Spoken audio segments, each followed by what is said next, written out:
guys, today we're going to focus on line and texture. Texture refers to how something might feel, okay?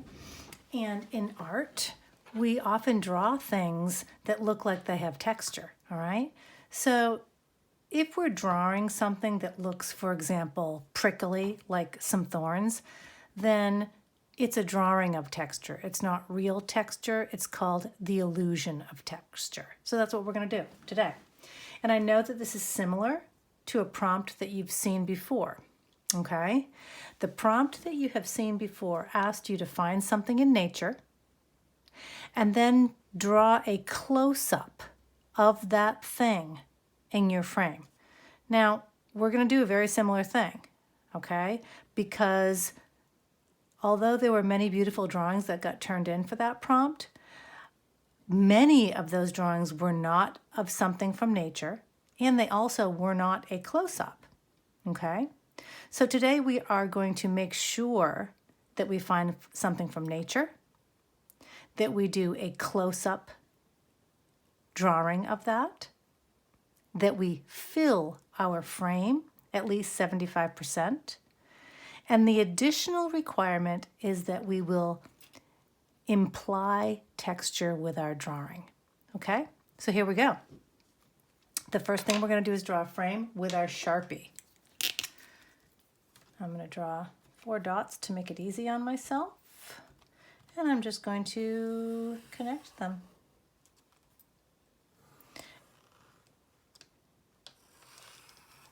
Whoops, that's a little bit wonky. That's what happens when I go a little fast when I'm trying to not make a really long video for you guys. Okay. All right, there's my frame. Now, when you choose something from nature, I want you to choose something that you can draw in large shapes. For example, here's a leaf. And I chose a leaf because many of you chose a leaf for that prompt that is similar to this. And the leaves that you gave me did not really include too many details, even though they were quite good drawings. So let's try to include details this time, all right?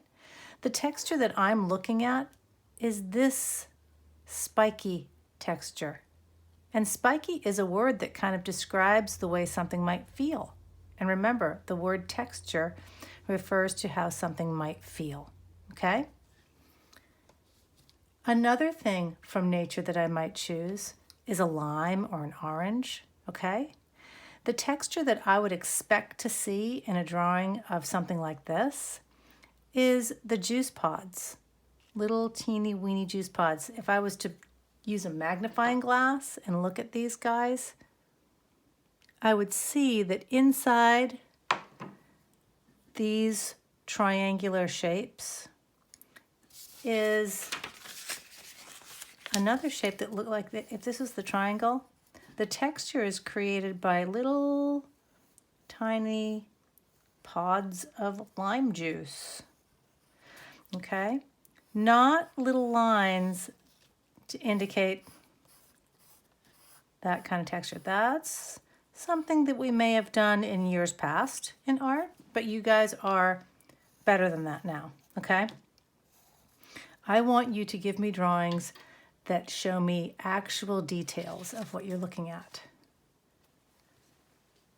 Here's another example of good texture. Not only are these leaves spiky, but there's another texture here of these little teeny weeny flower blossoms.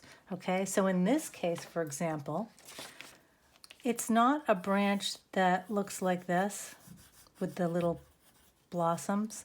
It's a branch that looks more like this.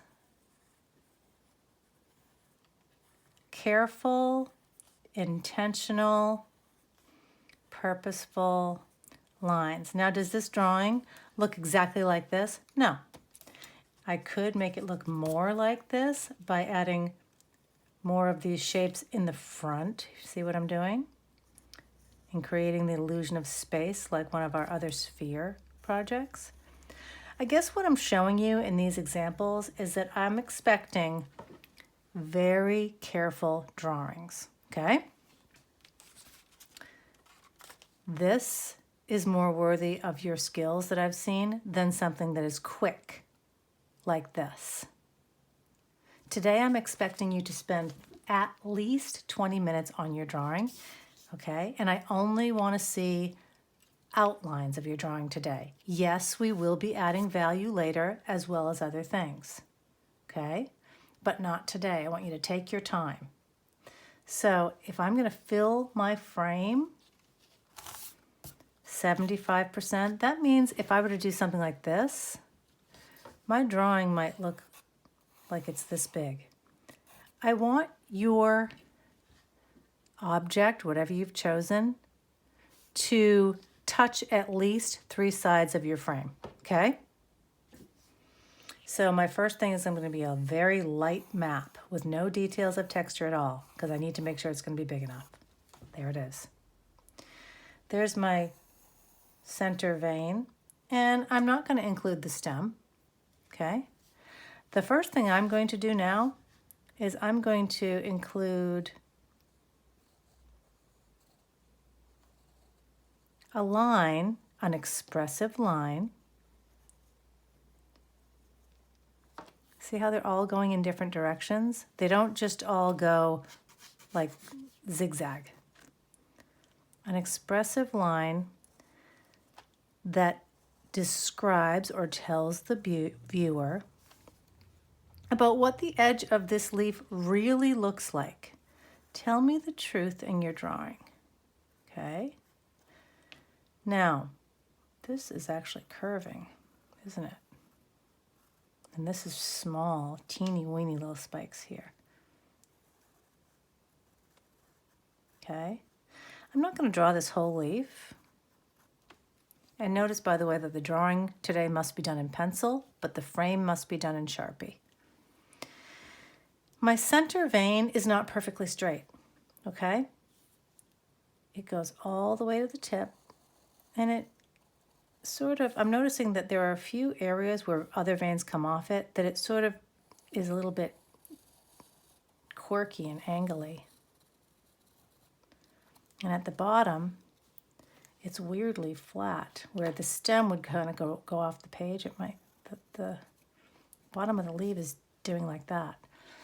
Now, I'm actually, since this is a magnified version, it's a close-up. That means that this line is probably going to be more than even double the thickness. So I have to kind of make that vein double the thickness or more, actually. Make your details as big as they need to be according to the size of the drawing. So I'm not going to draw every single vein. If you look closely, there are a lot, not just these main ones. I'm asking you to look at lots of details today. There are also details of veins in between, but I'm not going to draw all those, all right? I'm going to draw enough to let the viewer know that I'm paying attention. Not all of the veins just go straight out from the center vein. I don't want to see that, okay?